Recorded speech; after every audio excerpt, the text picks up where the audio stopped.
ఒక్కసారి ముఖ్యమంత్రి అయితేనే వీరుడు సూర్యుడు ధీరుడు అని చెప్పుకునే ఈ రోజుల్లో 4 సార్లు ముఖ్యమంత్రి,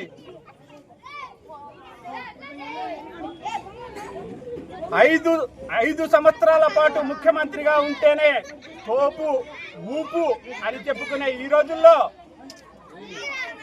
4 సార్లు ముఖ్యమంత్రి, 48 సంవత్సరాల రాజకీయ అనుభవం, 9 సార్లు ఎమ్మెల్యే. ఆయన చూడని లోతు లేదు, ఆయన ఎక్కని ఎత్తు లేదు. తెలుగు రాష్ట్రాల్లో అన్బీటబుల్ రికార్డ్.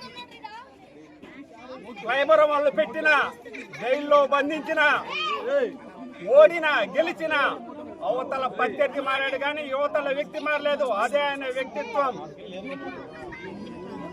విజనరీ లీడర్, పట్టుదలతో ఉన్న నాయకుడు మన నారా చంద్రబాబు నాయుడు గారు. అధికారంలో లేనప్పుడు అపర చాణక్యుడు, అధికారంలో ఉన్నప్పుడు అభివృద్ధి శ్రామికుడు, తెలుగు వాడి దిశల ఖ్యాతిని ఇనుమడింపజేసిన నాయకుడు, పోరాట యోధుడు, రాజకీయ దురంధరుడు మన నారా చంద్రబాబు నాయుడు గారు. ఆయనకి ఈరోజు జన్మదిన శుభాకాంక్షలు మన పసుపు కుటుంబ సభ్యులందరి తరఫున తెలియజేస్తూ సంతోషంగా సెలవు.